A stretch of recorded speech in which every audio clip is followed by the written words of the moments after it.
got the whole world in his hands.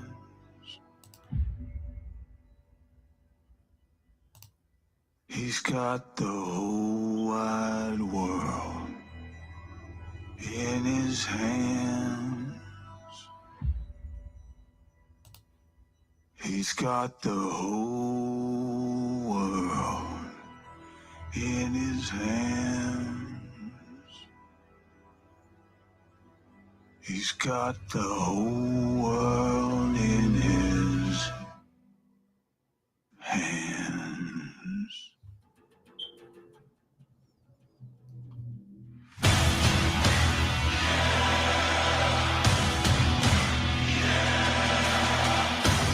You all know what time it is. Welcome back to another episode of the Ministry of Truth. And I'm pretty sure everybody's watching drama right now, which is good for me because it's less talking that I'm going to have to do.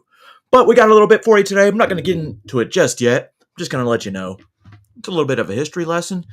And last time I did a conspiracy video the other day, they actually took that video and blocked it. But it's okay.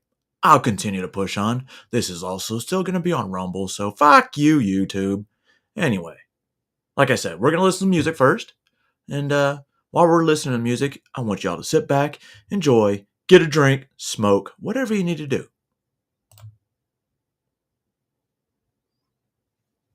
We built this city. Here's a throwback. We built this city on rock and roll. Built this city. We built this city on rock and roll.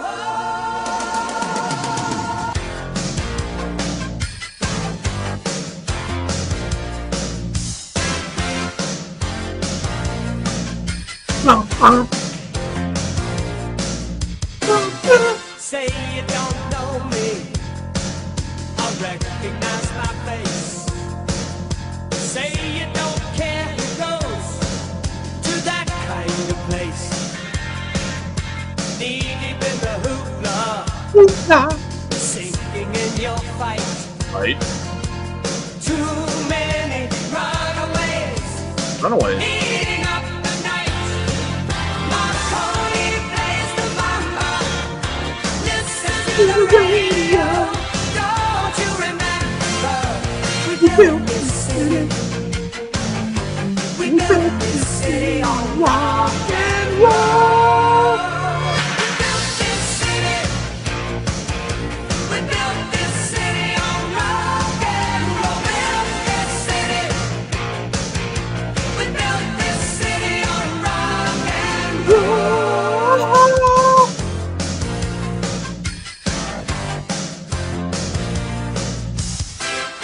Someone always playing corporation games. Who cares? They're always changing. Wait, how are you? Corporation names. This guy just cut her cat We just live. want to dance here. Someone stole the stage. They call us irresponsible. Write us off the page. Marconi plays the mama. Listen to the radio. Don't you remember? We Built this city. We built this city on rock and roll. Sing, motherfuckers. city. We built this city on rock and roll. Built this city. We built this city on rock and roll.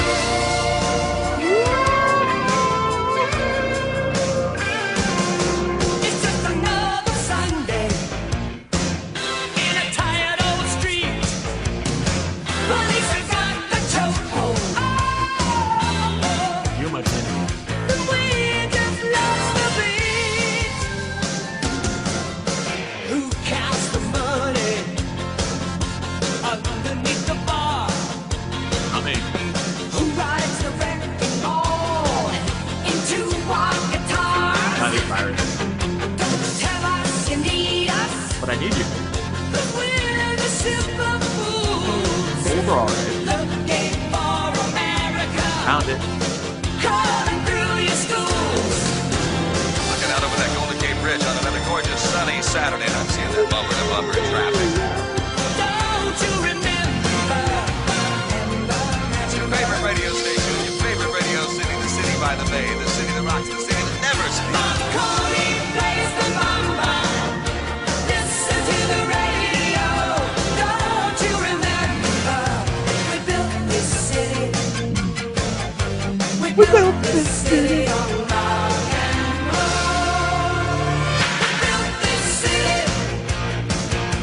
We built this city on rock and roll. Built this city. We built this city on rock and roll. Built this city. We built this city on rock and roll. Built this city. How can you not like this We song? built this city on Unless you're Jen Lee. rock and roll. We built this city.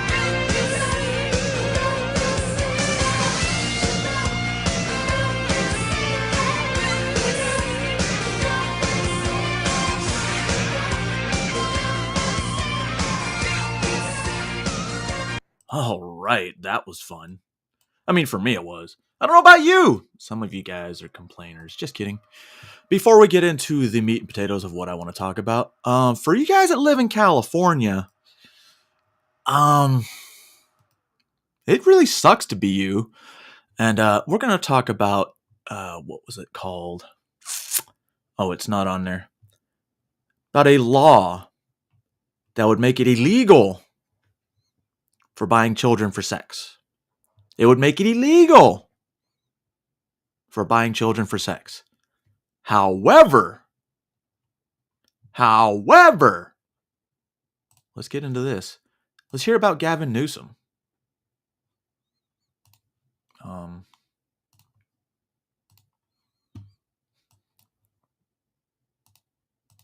This proposal to ramp up the penalties for child sex buyers is known as SB 1414, and it is still working its way through the state's lawmaking process, but not without some debate. So today, the Assembly's powerful Appropriations Committee held a brief hearing on the bill before placing the proposal on what's known as the suspense file. This is basically a list of bills that are expected to cost the state a significant amount of money. And next week, lawmakers will decide if the bills on that list pass or die without public discussion.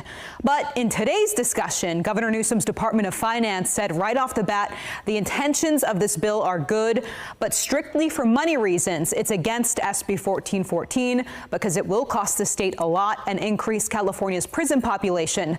The governor himself. So listen to that. He's worried about putting these fuckers in prison will cost the state millions and increase the prison population. That makes you think.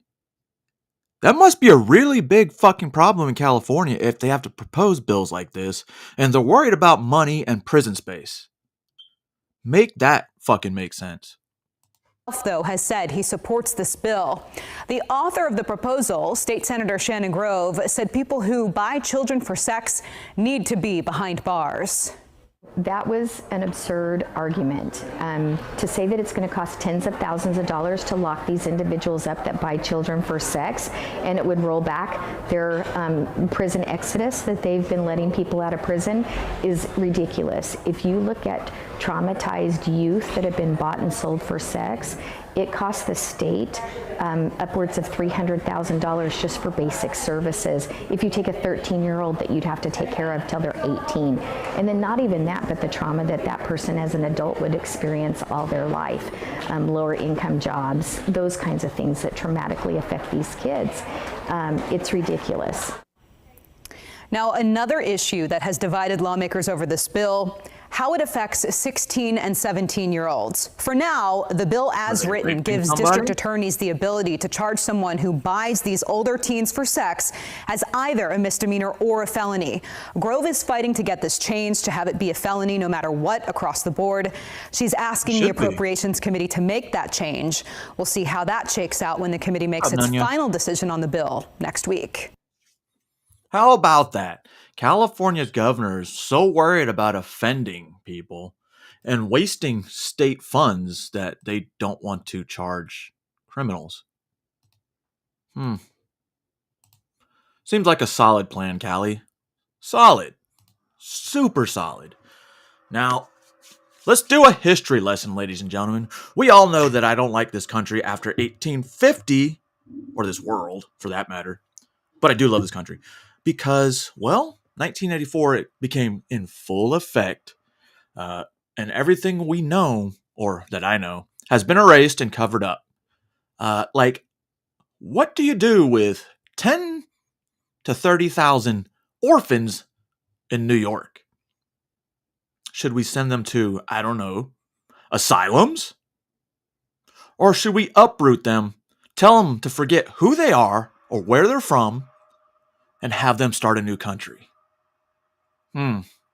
Sounds like something that's made up in a movie, right? Right. Except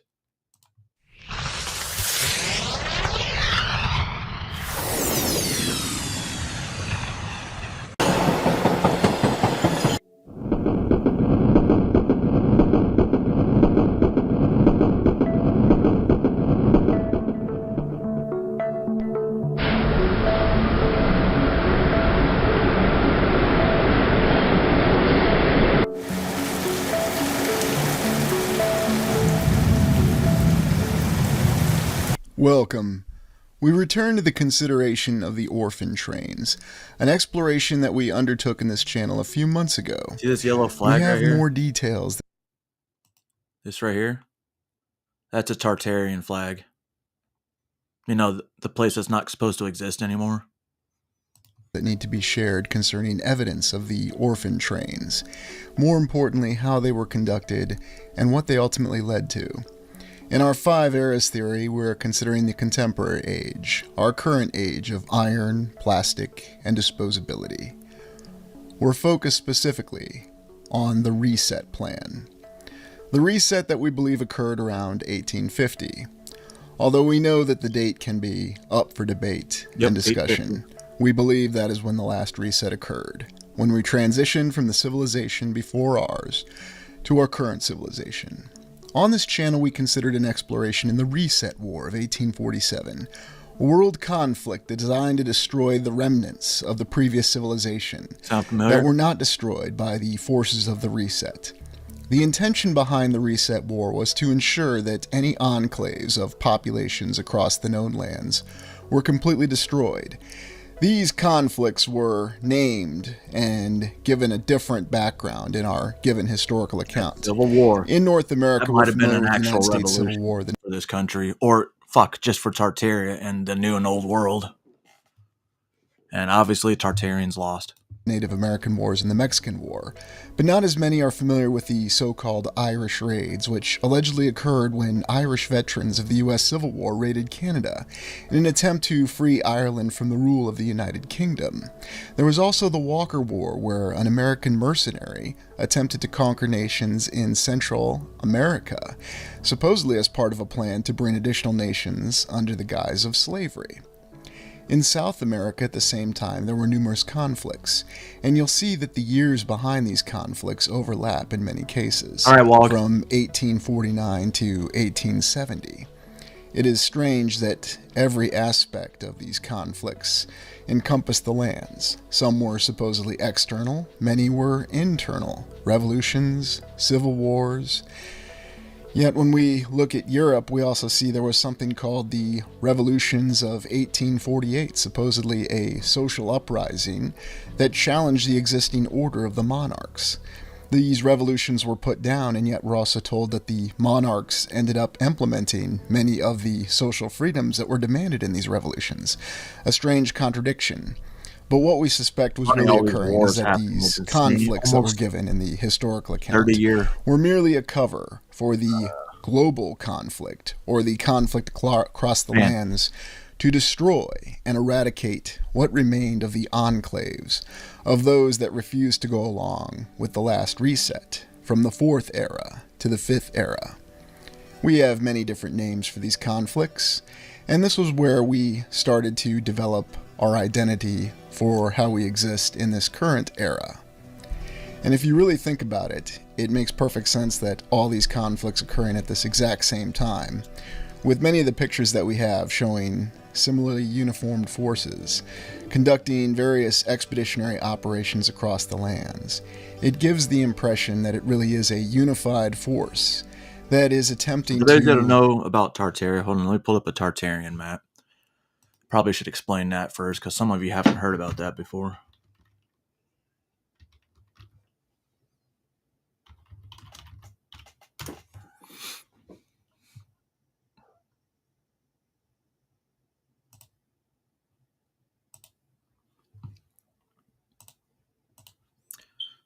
So this area right here, this was known as Tartaria, from Persia all the way over to the coastline of China, Korea, and all that, and everything in between. Now, the northern part was obviously Russia, and then this part right here in the middle, that's Siberia, and then you have the Chinese, the Persians, and all that. It was a pretty big area, and they all came together. Hence, you'll see the Gryffindor flag. That's the Tartarian symbol. I know it sounds all weird and crazy, but hey. destroy the remnants of those that would not go along with the reset. And what happened to the survivors of these conflicts? We know that many were killed, yet it makes perfect sense that the survivors of the conflict and their children were taken to one particular point of departure, where they were collected. We believe that most of the survivors of these conflicts were indeed children. The other strange thing is that we have many commanders in the United States Civil War who came from across the lands. Predominantly, we're told that it's Europe, and it would make sense with some of these commanders coming from Germany. However, the original central point for where all the orphans originated from that we're told was New York City. It was not Philadelphia. It was not any of the other large cities on the East Coast of the United States that existed at that time. It was simply New York City. And it was in New York City that Reverend Brace began his plan, stating that there were many children who were without homes and were wandering the streets. Now, one of the theories of why there was so many orphans, once the Civil War ended and the freed slaves came up north, they weren't really free, which sounds kind of weird, yes. They actually put a bunch of them in asylums, leaving their kids on the streets. And they needed to be taken care of. They needed to be provided an opportunity in life. The official account says that these orphans didn't have their parents, that their parents had died of disease or were destitute, or had simply abandoned them. Yet we know this does not seem to match what we understand of the morale and the morals of the time. Something is strange. Consider Phase 1 of the orphan train, 1850 to 1870. Phase 1 referring to the compilation of orphans, the survivors of the Reset War, being transported to New York City. This is why I think And you'll I was ask, born what's the primary evidence for this? in a different time. Well, we Well, know not that born in a the different time. historical account tells us that the I believe in orphans a started in New York City. long And this is what different New York time. City looked like in the 1850s. And we see a very pristine city. We see very well-dressed adults and children in this photo. We even see a street that seems curiously devoid of horse feces, even though horses were the primary mode of transportation and logistics at this time frame. We have other pictures of New York City that seem to conflict with this account. Granted, this is a drawing, but strangely enough, is this it video that shows a boring? horse-drawn trolley, and then large mounds of dirt, similar to what we've witnessed in Kansas City and Seattle in our other explorations. Mounds of So dirt. is this a conflicting account, or is this merely Like a an mud artist's flood? impression? There were also great achievements in New York City in the 1850s, such as this stunning tower, which we're told was something to showcase potentials of the future. Was it showcasing the future, or was it merely a remnant from the past? We can ask these questions, and yet we see other artistic renderings that plenty of show New bird's York eye City in views from 1850 to be a very clean and orderly place. Very well built out with That's what they would call these stupendous bird eye views. buildings, yet orderly blocks. It seems as though the grid pattern for New York City had always been formed, and it matches the same grid pattern today. Yet when you look at these other pictures, you see the same thing, although this street looks a little bit more like we'd expect a street in New York City to look in the 1850s. We're also told that during this time, the city was overrun with 10 to 30,000 orphans. And we're told that these orphans came from the deaths of their parents, from diseases, their parents not wanting them, or they were children that were born out of wedlock. Or one of their parents had died and the other parent simply couldn't continue to handle the children. Oddly enough, though, these accounts seem to conflict with why there weren't a gathering of orphans in other cities. And we see how New York looked in the 1900s. Again, we see the stunning architecture, and we still see the same layout of the streets. It seems as though New York City was chosen as the congregation point was already there. for We all could the work on orphans that top were of it. seized in the global conflict, the Reset War. What's the evidence that supports this? There are a series of orphanages and asylums across New York City that were specifically designated to house many of these children. Supposedly, this is a photo that depicts the children as they wander the streets. But do these really look like wandering children, or do these just look like well-dressed children who are posing and having a great time for this picture? It's almost as though that this is a given account, a depiction that is supposed to reinforce our notion that there were orphans that were running around the city, and that the good Reverend Brace had to enact his plan to find numerous locations to where they could be housed. And interestingly enough, that seems to be part of Phase 1 of the orphan train plan. Going back to the question of why weren't there orphan trains in other cities? And someone may answer by looking at the census figures from 1850, New York City being the largest city in the East in the United States in the 1850s, although they changed that when they reclassified Philadelphia. Strangely enough, these orphanages or these asylums are of course old world buildings, and we can presume that these buildings were repurposed to house these orphans. Another interesting fact when you look into all the orphanages across Manhattan alone in New York City in the 1850s is it seems as though every single orphanage or asylum house had a purpose to which it was dedicated to a specific group of people. Yes, you will find certain orphanages that are for Roman Catholics, others that are for Jewish children, others that are for colored children or African Americans, including this one. We even have a picture of a playground from what they called the colored orphanage at the time, African American. So this indicates that there were orphanages for every group of people in the United States, both then and now. What up, Haystack? Now, what kind of picture does this paint when we have very elaborate buildings such as this, with I know you rubble know in about front of this. it, that they had a designated orphanage for every single group that we have in the United States now? This indicates that there was a pre-existing plan, that these were the collection centers for all the survivors of the Reset War of 1850. They were brought here to these asylums, to these orphanages, to these orphan asylums, as they called them at that time, and this is where they were congregated. There's even some commemoration for this particular orphan asylum, or the Hebrew Orphan Asylum, which depicts some very interesting artwork.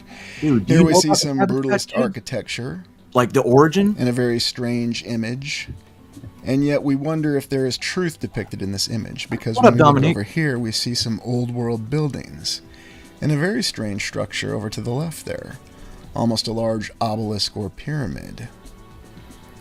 Yet when we look to the right, we see other images indicating old world architecture, some of what appear to be the arches and possible cathedral construction.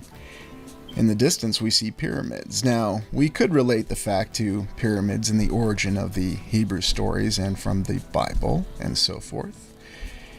Yet, looking further down, we see another strange image.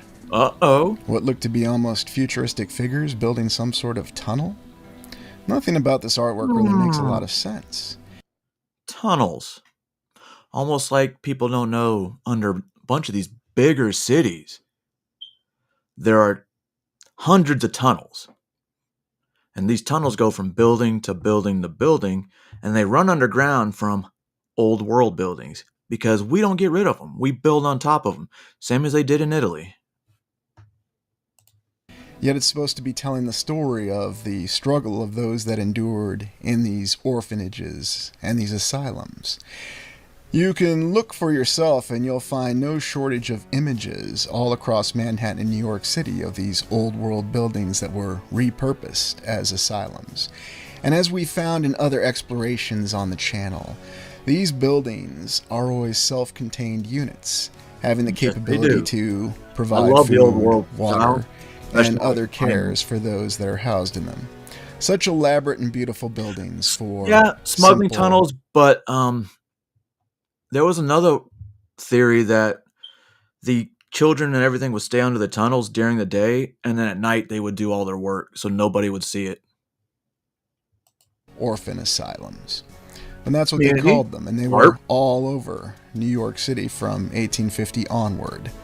As though there were a pre-existing plan, and this is Yes, evidence you were, that there Larp. was, that these were indeed the collection points for specific groups of orphans who were seized as the survivors of the Reset War that occurred in 1850 and onwards. And it also conforms with the first reset happening in 1850 that led to our Hamilton's current wife, one of the first contemporary ones to start an plastic orphanage in disposability age. New York. Furthermore, 1850 to 1870 is when we consider the conflict occurring. So during that time, the orphans were seized in their respective original lands and then transported to the United States to New York City. There's no other reports of large cities in the East Coast United States being overrun with orphans. It's only New York City. And there were no shortage of large buildings for which to house these orphans. Bro, I was The going to play your official new account track. tells us Stack, that but I was going to ask you they first. originally tried to handle the orphan problem in New York City by providing them work and by providing them a path in life. And many of them were given jobs working in these orphan asylums, oftentimes under the mentality that hard work would produce great adults. Yet, looking at other structures of these... I don't know, for some of you guys that have been around for a while, you know I harp on the mid-1800s. For some reason, that great reset, mud flood, whatever you want to call it, depending on what you think, it was just like to erase us, our history, real history, not the history that they tell you today. These asylums, we still see that this is the beautiful architecture that we've come to recognize and associate with the old world. Of course, we have pediments and towers and large blocks, and no shortage of columns. Very strange and elaborate architecture to support didn't even think about such that, a Mark. sudden problem that we're told of orphans overrunning the city of New York. And many of these structures still exist today. Still just as beautiful as they undoubtedly were 150 to 170 years ago, or whenever this actually occurred. Yeah. I believe that these structures, the ones that we still have photographic records of, and then of course the ones that still survive today, are evidence that there was a pre-existing plan to house all of these orphans. And when you look at the pictures of the orphans that are contemporaneous with the time frame, you can see on their faces that these do not look like happy children, or even children who have much prospect in their lives. You've seen this, what's called 1,000-yard stare before in other images. Yep. These children look like a group of people who've been deprived of their dreams. And we consider each of their individual stories. Where did they really come from? Rough for kids. And remember, we do have verification that these children came from every current group that exists across America to this day. And while we're given the impression that it's only one particular group that the orphans came from, when you look a little further, you find that that is very much not the truth. And you can find documentation. Didn't they write a play everyone called Newsies? who populates America today did ride on the orphan trains. And they did start in these orphanages in New York City. And it's not a leap of logic to consider that, because the evidence supports it. They don't talk about any other city that has the orphans. They don't talk about any other plan to run the orphan trains out of any other city. There are no details of a plan of consolidating orphans from other cities in New York City. It's all part about The only erasing thing the we history. have is that they They don't want to started keep in the New old York world City. because guess But what? there was only an overwhelming I'll problem let you know there, that we were better and off. we have no shortage of images of how life was in many of these orphan asylums. You can do your own respective research and look into the records of the time frame, and you will find that there are many pictures, many documentations of these I was going to orphan do a John asylums or Levy even video, juvenile but for those of you that don't know John Levy, his voice, it's way drier than this. asylums. We go to phase 2 of the orphan train plan, 1870 to 1900. This corresponds with what is generally considered the Second Industrial Revolution. When we look at all these accounts and all these city explorations that we've had, especially in the United States, we see that 1870 to 1900 is when we're told that the United States rapidly developed. In fact, we're told that the city of Chicago suddenly went from being out of the top 20 to one of the most populous states Chicago in the was there Union. for a long And here we time. have an image of African American children riding on the orphan train from New York. And here we even have a documentation of an Armenian child who grew up in Iowa and became a lawyer and an advocate. So what would phase 2 have consisted of? We look at phase 2 in terms of reintegrating the orphans starting to move west. It seems as though good Mr. Brace, who may have been friends with Mr. Kirkbride, was one of the authors of this plan, or perhaps he was merely the person who was assigned credit for it. It doesn't matter, because the documentation that we have, the images that persist to this day, show us that phase 2 was designed to start to disseminate these orphans across the United States, starting to move west, with a focus on the next area of states to be settled. And we look at many of the stories that we've been told about cities such as Louisville, Cincinnati, Detroit, and most explicitly Chicago. They did And we see not these build images where Chicago. these They rebuilt children are Chicago. very clearly marked, documented, and processed. And there are accounts that these children were moved initially from New York City to various locations across the United States. Supposedly there was a very documented record that indicated the exact number, but once again we have conflicting accounts. Some people say that as many as 250,000 orphans rode the orphan trains, but for all we know it could have been 1 million, or it could have been 10 million. We just don't know. The indications that we have, though, is that this was the method in which labor and the population spread across the United States. Phase 2, You right, Larp? utilizing the orphans as labor. And not on the farms, but People focused don't want to know the hard truth. They'd rather go with easy lies. more in the factories. It was phase 3, the final phase of the orphan trains, where they continued to move the children from what was originally titled the Western United States, which is the state of Kentucky and Chicago, further west, out to what we today Chicago, consider the State. Midwest.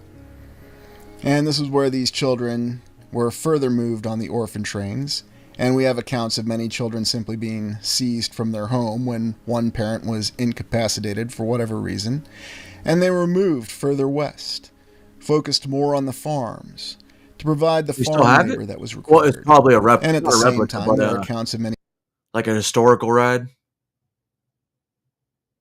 children continuing in other jobs, some working hard labor in quarries, others continuing Which in the World's Fair? factories. Yet it doesn't make any sense if we consider the given historical account that we're going to use children for. Speaking of World's Fair, Nashville had one in 1893. And when I go down to Nashville, they have this big long thing on the Bicentennial Park, and it's the history of Nashville. Nowhere in it, and I triple checked and had my kids double check, they do not mention the World's Fair, even though obviously we can tell there was a World's Fair because we have a Parthenon. No, I'm just saying some areas still have the World's Fair. I know Chicago does. They have they made it into a museum And then there's like a park that was part of the Asian exhibition. And then New York, they had the Human Zoo. For labor. And we have no shortage of images, and we're told how unbelievably shocking and undermining this is to use children for labor.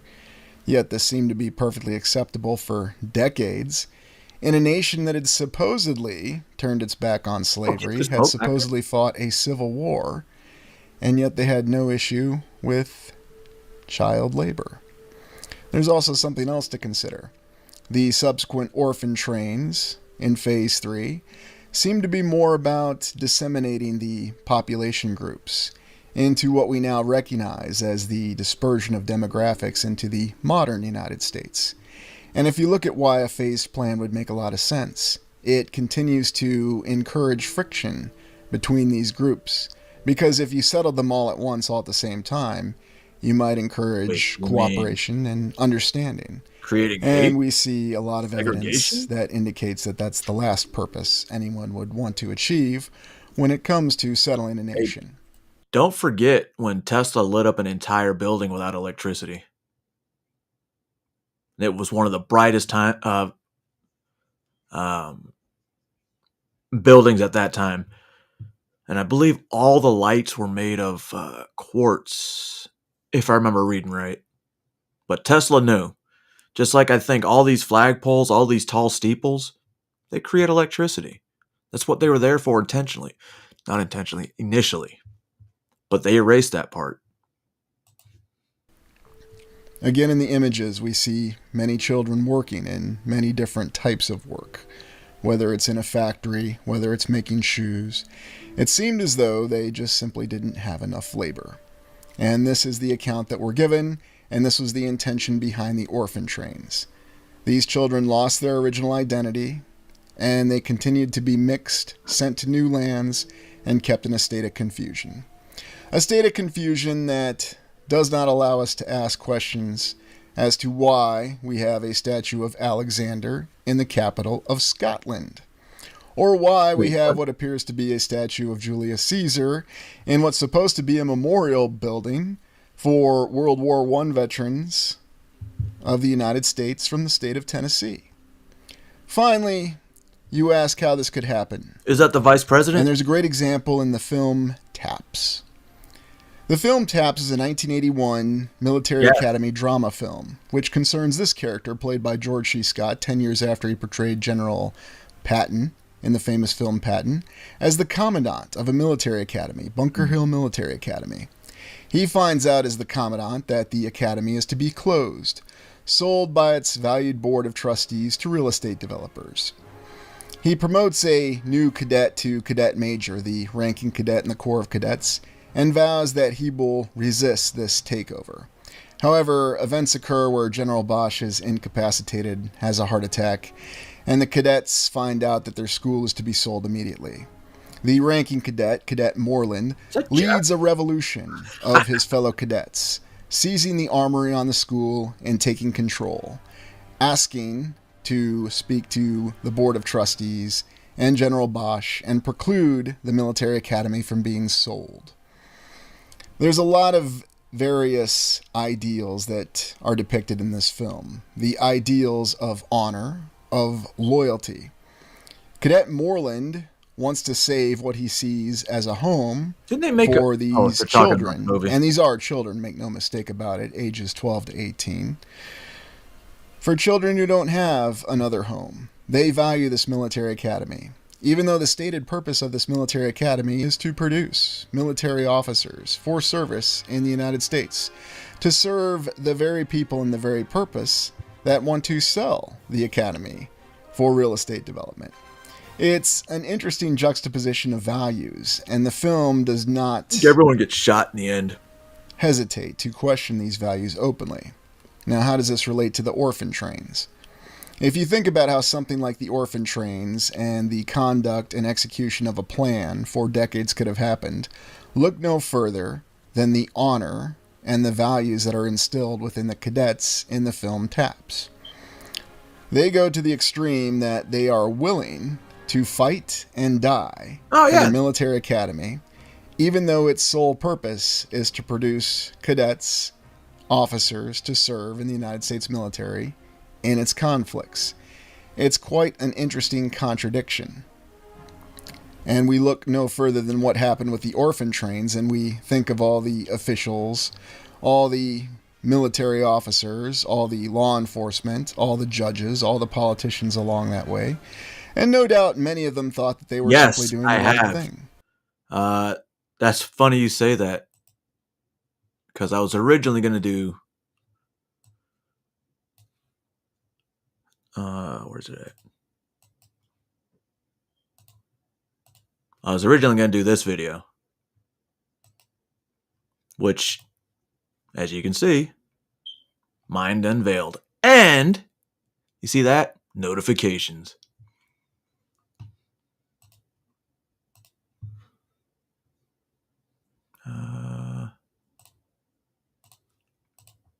The film does a wonderful job showing how the military encourages people with the awarding of ribbons, with ceremony, and of course the broad concept of honor. Of course, the reality is honor can be used to serve any type of government and any type of system. There is such a thing as objective honor, and please don't think I'm besmirching the military. I'm merely sharing what the movie depicts and how it shows that the cadets believe that their home, Bunker Hill Military Academy, is worth fighting and dying for. Yeah. What's interesting, though, is Cadet Moreland, portrayed by Timothy Hutton, pictured here, is that he doesn't quite realize that that's exactly what he's doing. He's fighting to retain an academy that's going to continue serving this purpose. He does quite accurately identify when he begins negotiations with the National Guard when they show up that they are simply going to be told to fight in a different war and that they want to fight their own war. Colonel Kirby is the National Guard commander, portrayed by Ronnie Cox, pictured here. And he attempts to negotiate with Cadet Moreland and the cadets holding the academy. He also quite accurately states to the cadets that he's a soldier, his goal is survival, and that when the governor orders him to retake the academy, he's going to do it without hesitation. And if that means killing over 100 12 to 18-year-old boys, he's going to do it without hesitation. And he makes it very clear to Cadet Moreland that he will carry out his orders. So here we have two military officers with slightly conflicting values. And yet the great irony of the story that they don't see is that they're ultimately both serving the same purpose, albeit with slightly different approaches. This is a picture that was painted from the movie, and I just want to give credit to actor Ronnie Cox for appreciating the artist, and he's still active, and he posted this on his Facebook. But this gives a good example of theatricality and deception. The theatricality of wearing uniforms and believing that you're serving a higher cause with honor. And the reality is, you're not serving any higher cause with honor. You're simply serving the cause that you're told that you're going to serve. And that is exactly how the orphan trains happened. And that is exactly how the conflict happened. And that's exactly how the conflicts continue to happen. And while this may be a very direct representation of this, we know that this continues. And unfortunately, we know this is going to continue. In this image, you see the goals of the orphan trains: diaspora and dysphoria. Wait, what? And you can see it in the unfortunate eyes of these children, how they've been affected. They've lost their identity, and they have no means to understand what their true story or what their true origin. They said dysphoria. Is our modern one fucking gender dysphoria? Origin is. Well, thank you for joining me. Please like, comment, and subscribe. Interesting. All right, got another one for you, but before we get to that one, it's another 25-minute video. But intermission. No, Mr. President-elect. Go ahead. Mr. President-elect, since you are attacking our news organization, can you give us a chance? Your organization You are attacking our news. Can you give us a question? I'm not going to give you a question. Can you state categorically? You are fake news.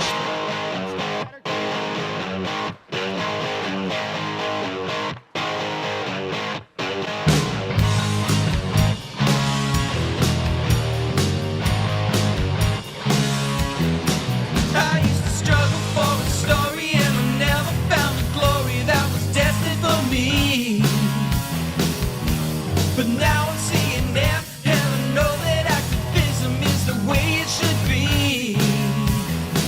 Now if you think I'm taking sides, cause you caught me telling lies, I'll start gaslighting you. Vaccines, drag queens, race bait, Russia gates, what I will do. I'll say anything you want to hear. I'll keep BSing you. I'll do anything I have to do just to reach the top. Wanna be fake news, to be fake news. Now if my story's full of crap, that's cause we don't check the facts, that would be keeping it real. And we don't allow dissent, cause we don't have arguments, it's just about how we feel. I'll say anything you want to hear. I'll keep BSing you. I'll do anything I have to do just to reach the top. Wanna be fake news, to be fake news, to be fake news, to be fake news. Oh yeah. American trust in the mass media is at its lowest point since 2016 and near a record low overall.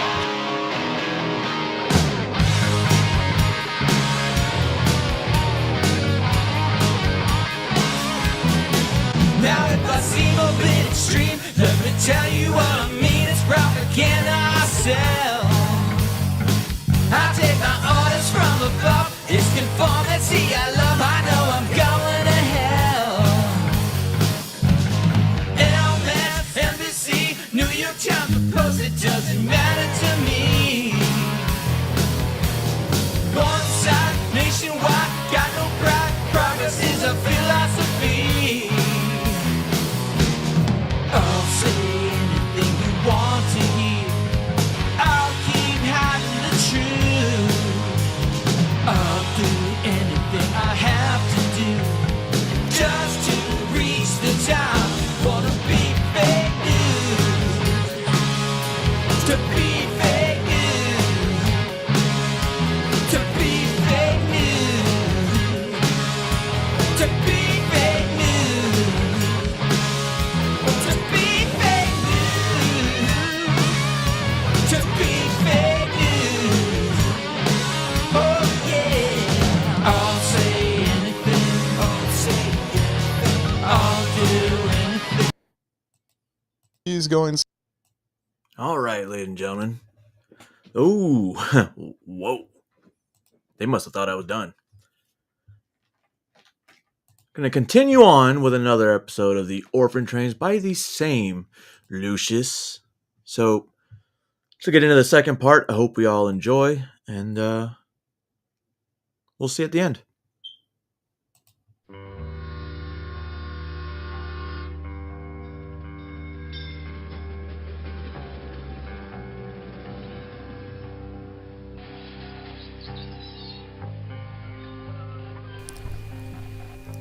Welcome, and thank you for joining me for today's exploration into Orphan Trains, completing the reset.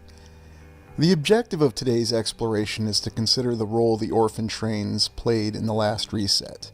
New viewers of the channel may not be familiar with the 5 eras theory. The channel has several theories for the existence of the Old World and 5 Tartaria, civilizations. and this is one of the theories that we consider the most plausible, the 5 eras theory. Breaking down the entirety of human existence into 5 distinct eras that were separated by hard resets. The Golden Age comprising the first 3 eras, and then the Tartarian Age, or the age that preceded ours, whatever you want to call it, the civilization that we believe was across all the lands that came before us. Then we had a hard reset, and the year on that hard reset we debate. Was it 1850, 1800, and 1750? And that brought us into our contemporary age, or the current time frame that we have many unique and creative names for, such as the age of plastic, the age of disposability, and the age of many different alluring historical narratives. What we're looking at here, though, is the time frame immediately following 1850, which is when we believe the last reset occurred. And we're going to look specifically at how that reset was implemented. It looks like there were 3 distinct approaches that were used: conflict, assimilation, indoctrination, and typically in that chronological order. And in fact, even to this day, we see conflict, assimilation, and indoctrination. We sure do. The 19th century was rife with conflict, to include the United States Civil War, the Crimean War, and yet you can look and see many other conflicts. After conflict, which seemed to be targeting the remnants of the enclave population, the survivors of the previous civilization, we had assimilation, and that was where everyone found their proper roles in this new civilization after the reset. And then finally you had indoctrination. And indoctrination was ensuring that people had the proper thoughts and that they would never question what had happened. We have many pictures from this time frame that tend to pose more questions than they answer, as though there was some sort of strange, massive expedition that was going on across all the lands to pacify what remained of a population. Now, we're told that these are legitimate conflicts, and the historical narrative tells us there was a civil war going on in the United States, there was the Crimean War going on, and so many other conflicts that you can look up yourself that completely dot the landscape of the 19th century, or the timescape as it were as well. It's an intriguing consideration, and yet we see other signs of it that show that there may be much more going on than we're aware in the historical narrative. The United States Civil War is often examined because of the conflicting accounts that we have in what occurred in the Civil War. Oftentimes we have pictures that don't match the narrative that we're given, or create more questions than they answer. More. For example, we're told time and time again that the United States military, or the Union, was segregated during the Civil War. And yet you see many different pictures that paint a different narrative. Now, were these pictures that were taken for purposes of displaying the political message at that time? And could they have been supporting the war effort as we were told in the historical narrative? Of course. However, there's just too many of them to simply ignore. And we have to wonder if there was something much greater going on, and that the nature of the conflict, and there's no doubt there was a very significant conflict that occurred, and not just in the United States and in the United States Civil War, but in all these conflicts across all the lands. We have to wonder what the true objective of the conflict is. And one of the channel's primary theories is that this conflict was targeting the remnants of the enclave population that had survived the last reset. People that they knew that were not going to go along with the reset and not drop what the truth was in favor of a new historical narrative. We have strange pictures like this that are supposedly from the United States Civil War, where we see large rabbles of people. We'll be told that this is some sort of formation for a militia. But when you look at this image, does this really give you the inclination that this is a militia? Or is there something else going on here? Biden struggling. And we have the strange individual there with the top hat. This doesn't appear to be a military formation. No, it's a migration. Very odd. You could have any kind of explanation for this photo. Is this a group of refugees going somewhere? Is this a group of people that are being moved from point A to point B against their will?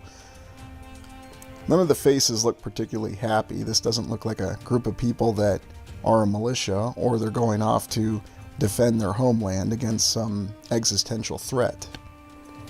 We also think about the role that asylums played in the assimilation and indoctrination aspect of the conflict, assimilation, and indoctrination.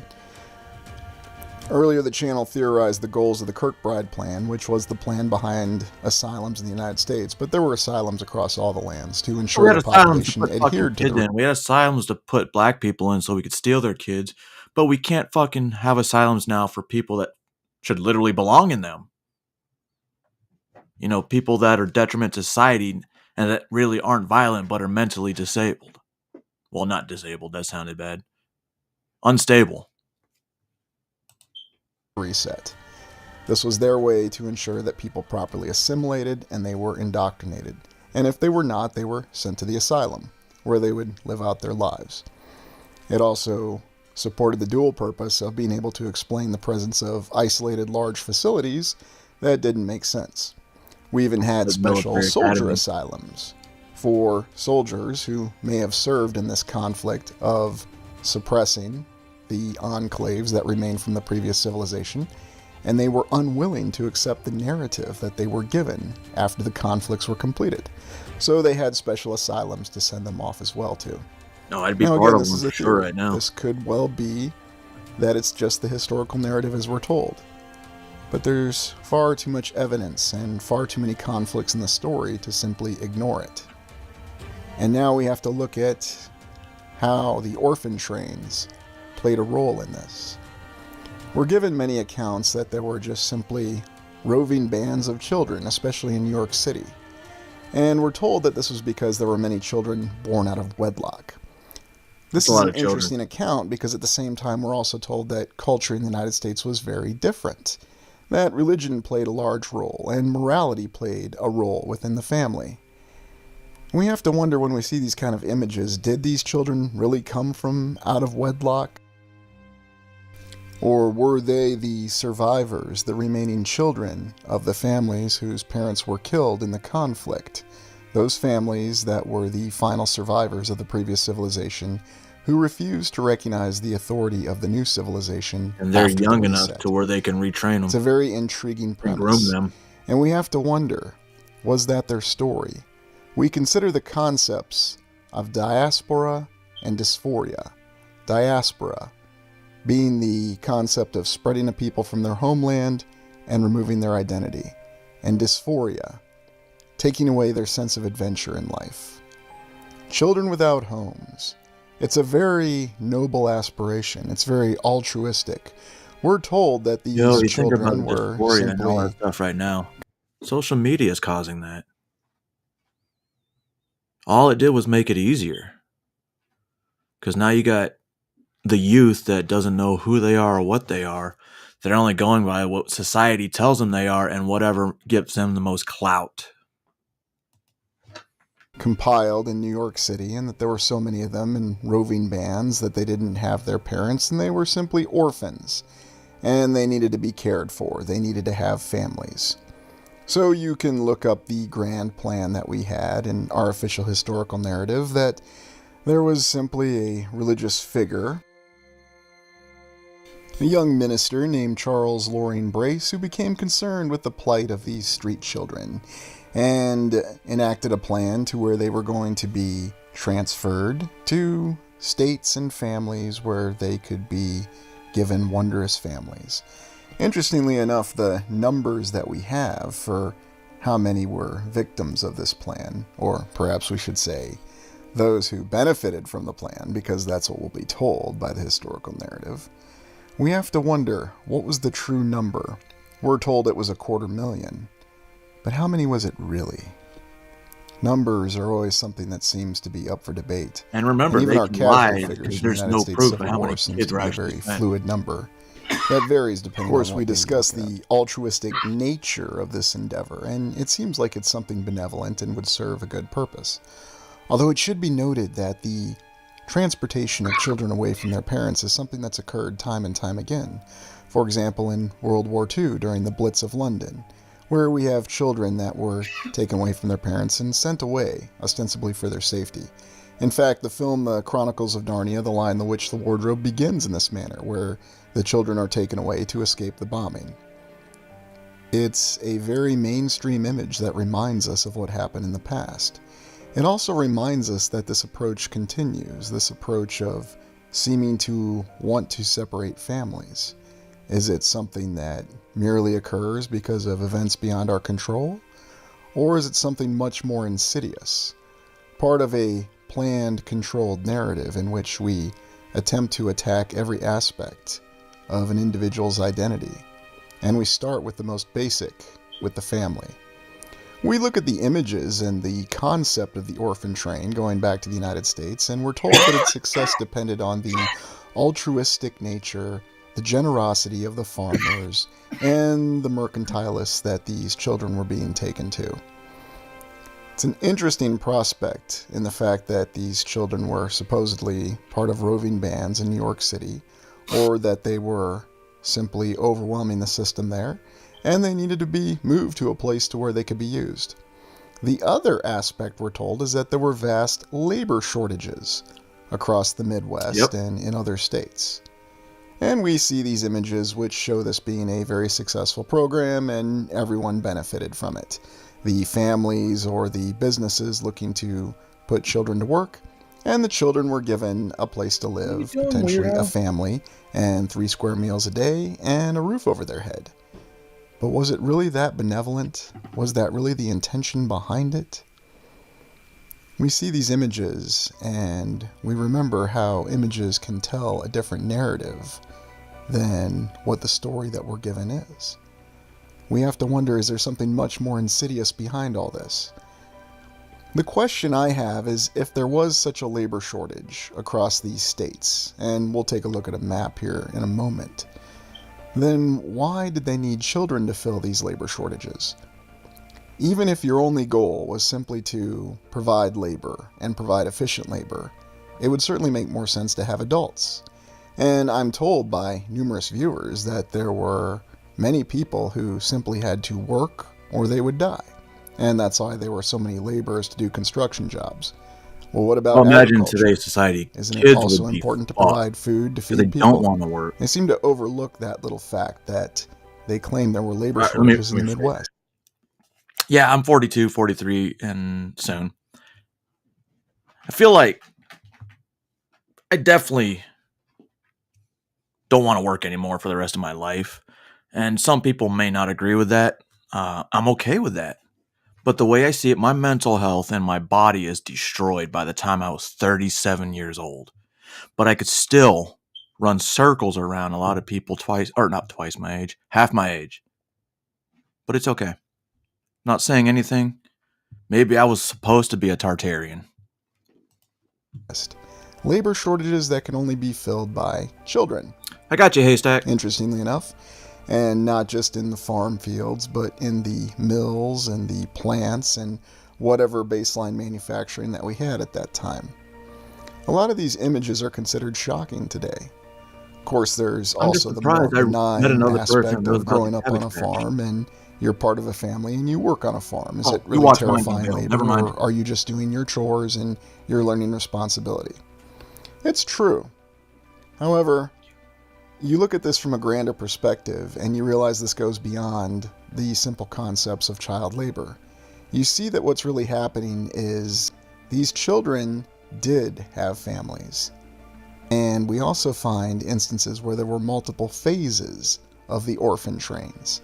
The initial orphan trains that ran in 1850 through 1870 seemed to be taking care of the kids that no longer had any parents.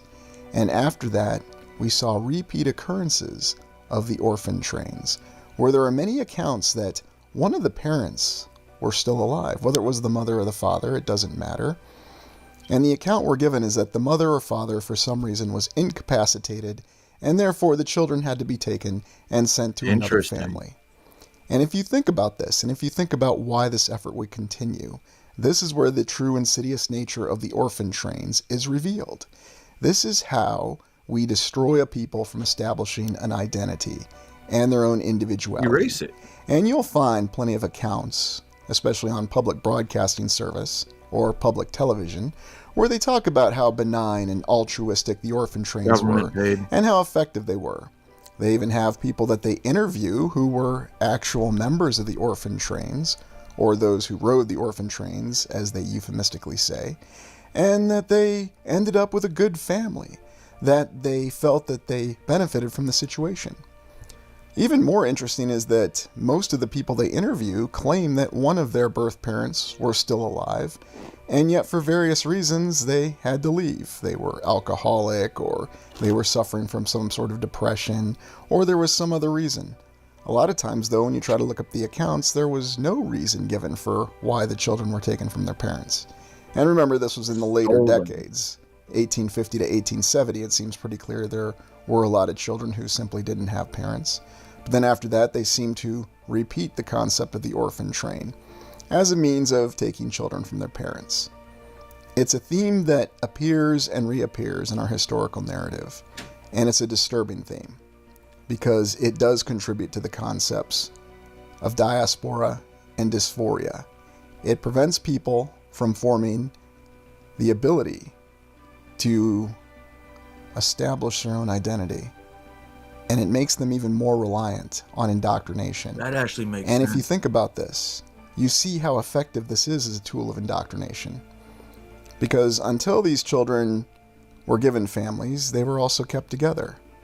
And we think about many of the great schools that children were taken to. We also think about some of the schools that we looked at in our earlier explorations, such as St. Coletta. And we have to wonder if they had a different purpose. Everything, we're told, started in New York, and specifically New York City. This is where all these orphans seem to be in a vast number. Why just New York City? Or was it because New York City was Ellis simply Island? the collection point for all of them? If you think about it, it's a major port. And towards the end of the Civil War and the other conflicts, it would make sense to have the children as orphans go there. And then they were transported to these states, namely the Midwest states, to supposedly work on the farm where there was a shortage of labor. But none of the people who were looking for jobs decided to go out to the Midwest. They just wanted to work as construction workers. I'm being a little facetious, but I'm also being serious at the same time, because this doesn't make any sense. It also doesn't make any sense from the aspect as to why the Midwest would seem underpopulated. We're told it's because it was settled, but then at the same time we see all these towns and all these cities that seem to come up from nowhere. Each of the states of the Midwest also has their own account of the orphan trains, and of course it's always supporting the narrative that this was a benevolent effort, that this was very altruistic, and this helped the children. And yes, I keep using that word altruistic because if we think about the grander aim of this, and the fact that we're told to think a certain way about this, we have to wonder, what's the true objective? And why was this something that was turned to again and again? Especially when we have numerous accounts of families who still had a that seemed to be perfectly capable of taking care of their children. Almost this is also like reflected modern-day more CPS. recently in the mainstream.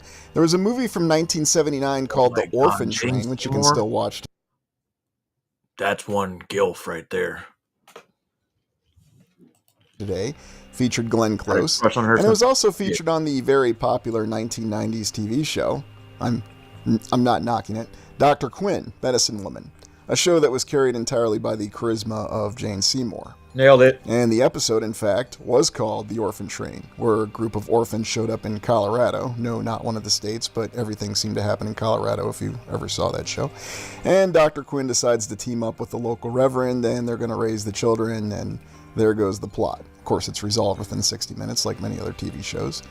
The real point behind this is the fact that you have this concept of the orphan train remaining within the memory of the United States. And yet it's pushed again that this was a very benevolent effort, that we were legitimately trying to help these children. And yet you see other accounts that conflict with that. And I'll start with the story of my great-grandparents. These are the photos from my family, my great-grandparents. The family that originally lived in Cincinnati from 1890 to 1910. Looking at old photos is always very intriguing because they tell a different story. The actual account that I have from my great-grandparents, though, is very difficult to ascertain. And you look at these old photos and sometimes it just makes you feel like you're in a completely different world, as though you're looking at people with familiar faces, and yet the world they're living in just seems very different. This wasn't that long ago. Over 120 years, 130 years at most in some of the photos. And I just wanted to show you what these original photos looked like. This is the photo of my great-grandparents at their wedding ceremony. It's fucking crazy. And they were very happy, according to what accounts that we have, although it's very difficult.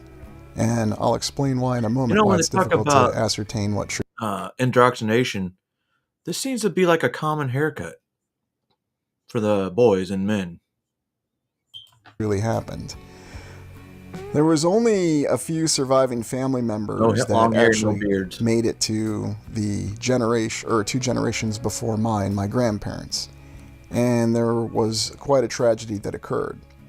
From what I understand, when they were married, they were very happy, and they were prepared to take their place in life, and they lived in Cincinnati initially. And also the stories that my great-grandfather, pictured on the left here, was a very adventurous individual, and he was someone who had a very keen intellect and wanted to find answers in his life. Apparently he was someone who didn't necessarily accept the answers that he was given by others, and searched on his own. There's accounts of them going to several different World's Fairs or World's Expositions, to include the Chicago World's Fair, the Cincinnati World's Fair, and finally the St. Louis World's Fair in the early 20th century. However, the records are very difficult, and it's hard to say exactly what happened. They settled on a farm in Kentucky near Cincinnati, and that seemed to be where they lived and enjoyed their initial life. Wait, what? Initially, they had 3 children, and then it increased to 5 children as they were running the typical farm. Here's where the story starts to take an ominous turn. For reasons unknown, my great-grandmother suddenly died, and it's difficult to ascertain exactly why she died. There's nothing stating sickness. There's rumors of post-childbirth difficulties and the usual health aspects of that time. But nobody seems to know for sure, and there's no written account or anything in the news that survived to this day that tells me exactly what happened. The story gets even stranger when the fact that my great-grandfather, an adventurous individual and someone who was reputed to be very reliable, and most of the members of my family, if not all, and all the descendants from this branch of the family, they were all about family and all about going the extra distance to take care of family. Yet for some reason, my great-grandfather had all of his children taken away from him. The fuck? There was nothing ever stated on an official reason for why this happened. Why he would be unable to care for them, or why he'd be unable to move on. Subsequently, he was confined to the Central State Hospital in Louisville, Kentucky, where he spent the last 3 decades of his life. Remember, I said they put him in asylums. That's where they got some of the kids, was putting their parents in asylums. These were the last pictures that were taken of him. And this is from the 1940s. I can't get an exact date on the photo. And it was supposedly from the time that my grandmother was able to visit him and took these photos. And you actually see Central State Hospital right behind him here. I do look at his face and I see that he seems to be content or at ease. And there was once a letter that he had written to his children. And yet I can't find that letter. I only have memories of it from my grandmother and her surviving sisters, and most of them have passed away now. Still, I wonder, why were his children taken away? What really happened? I only have more questions than answers. What? And that was the unfortunate tragedy of how his life ended, and how my grandmother and her sisters were put on a later version of the orphan train.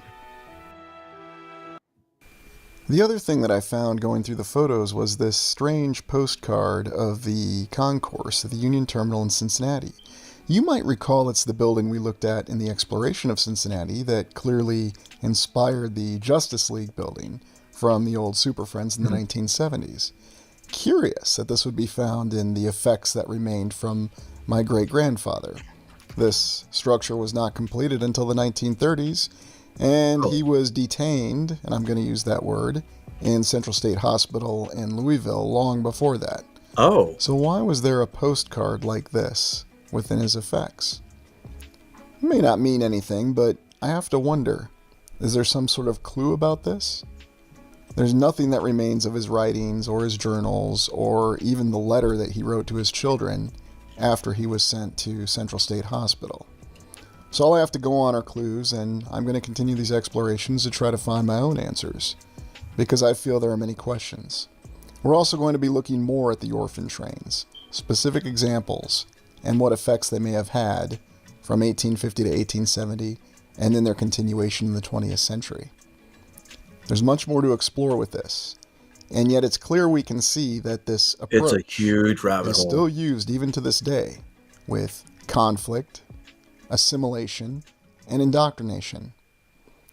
It seems to be the way that people are kept in line, and that people are not only given activities which they must focus on, but also how people are controlled through conflict, through their role in society, and then ensuring that they adhere properly to their role in society.